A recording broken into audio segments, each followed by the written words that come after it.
அனைவருக்கும் வணக்கம். இன்னைக்கு நம்ம இந்த வீடியோவில் எதை பற்றி பார்க்க போகிறோம் அப்படின்னு பார்த்தீங்கன்னா, போக்குவரத்து துறையில் வந்திருக்க வேலைவாய்ப்பு செய்திகளை பற்றி தான் இந்த வீடியோவில் முழுமையாக நம்ம பார்க்குறோம்.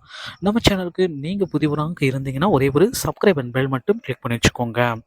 நம்ம சேனலில் வர அப்டேட்ஸ் எல்லாமே மிஸ் பண்ணாமல் இருக்க இது மிகவும் அவசியங்க. தமிழக போக்குவரத்து கழகங்களில் தற்சமயம் முதற்கட்ட அழைப்பு கடிதங்கள் எல்லாமே அனுப்பியிருக்காங்க. கால் லெட்டர்ன்னு சொல்றக்கூடிய முதல் தரப்புல அழைப்பு கடிதங்கள் எல்லாமே அனுப்பப்பட்டிருக்குங்க. இந்த அழைப்பு கடிதம் பெற்றவர்கள் என்ன செய்யணும் அப்படின்றது ஒரு இன்ஸ்ட்ரக்ஷன் எல்லாமே இருக்கு. ஸோ ஆன்லைன்ல நீங்க அப்ளை பண்றதுக்கு முன்னாடி என்னென்ன சான்றிதழ்கள் எல்லாமே வச்சு அப்ளை பண்ணுங்களோ அந்த அனைத்து வகையான சான்றிதழ்களும் ஒரிஜினலாக எடுத்துகிட்டு போகணும். கூட 2 செட்டு ஜெராக்ஸ் காப்பி எடுத்துகிட்டு போகணும். 5 பாஸ்போர்ட் சைஸ் ஃபோட்டோ எல்லாமே எடுத்துகிட்டு போகணும் அப்படின்றது எல்லாமே அவங்க தகவல் கொடுத்துருக்காங்க. சரி, எனக்கு அழைப்பு கடிதம் வரல அப்படின்ட்டு நிறைய பேர் வந்து கமெண்ட்ஸில் போடுறீங்க. ஆனால் ஏன் வரல, எப்படி வரும் என்ன அப்படின்ட்டு எல்லாமே கேட்குறீங்க. ஸோ ஜனவரி 2 மற்றும் 3ஆம் தேதிகளில் அனைத்து மாவட்டத்தினருக்குமே அழைப்பு கடிதம் கிடைத்துவிடும். ஓகேங்களா? ஸோ முதற்கட்டமாக ஒரு சில மாவட்டங்களுக்கு மட்டும்தாங்க அழைப்பு கடிதங்கள் எல்லாமே வெளியிட்டிருக்காங்க. அவர்களுக்கு இந்த டிசம்பர் 28ஆம் தேதி நேரடியான நேர்காணல் மற்றும் ஸ்கில் டெஸ்ட் எல்லாமே நடத்துவாங்க. அந்த டிரைவிங் டெஸ்ட் எல்லாமே நடத்துவாங்க. ஸோ அதற்கு உண்டான இடத்துல அவங்க அனௌன்ஸ்மெண்ட் பண்ணிட்டாங்க. அது ஃபாலோ பண்ணிவிட்டு கும்பகோணத்துக்கு போகிறவங்களும் போகலாம். ஓகேங்களா?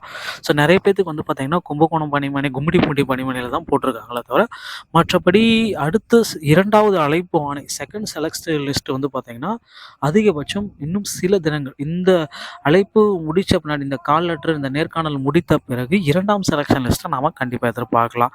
அதில் வந்து பார்த்திங்கன்னா உங்களுடைய விடுபட்டவர்களுடைய பெயர்கள் அனைத்துமே அடங்கி இருக்கும் அப்படின்றதுக்குண்டான முக்கிய அறிவிப்பும் அதில் இருக்கும். ஸோ போக்குவரத்து கழகத்தை பொறுத்தவரை வந்து பார்த்திங்கன்னா அதிக அளவில் ஆட்கள் தேவைப்படுகிறார்கள். ஏன்னா தமிழகத்தில் பேருந்து சேவைன்றது ஒரு இலவசமயமாக்கப்பட்டது. பெண்களுக்கு இலவசன்றத மாதிரி ஸோ விரைவில் வந்து பார்த்திங்கன்னா ஆண்களுக்கும் இலவசம் அப்படின்றத நம்ம விரைவில் எதிர்பார்க்க முடியும். ஏன்னா போக்குவரத்து சேவை வந்து தமிழகத்திலே ஒரு பெரும்பான்மையான மக்களை கவர்ந்துருக்கு. ஏன்னா சென்ற ஆண்டுகளை காட்டிலும் இந்த ஆண்டுகளில் போக்குவரத்து சேவை விரிவடைந்து தான் இருக்குது. ஏன்னா இந்த விரிவடைறதுக்கு ஏற்ப போக்குவரத்து ஊழியர்களுடைய பணிச்சுமை இதுதாங்க மிகப்பெரிய குற்றச்சாட்டாக இருக்குது.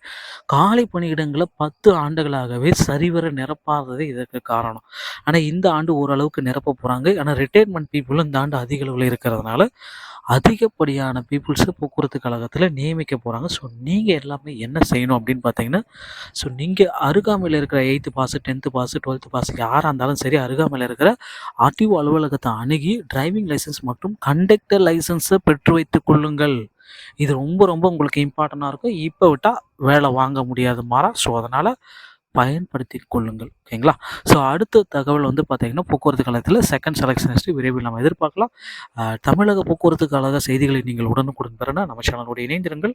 அடுத்த வீடியோவில் இன்னொரு செய்தியோடு உங்களை சந்திக்கிறேன். நன்றி, வணக்கம்.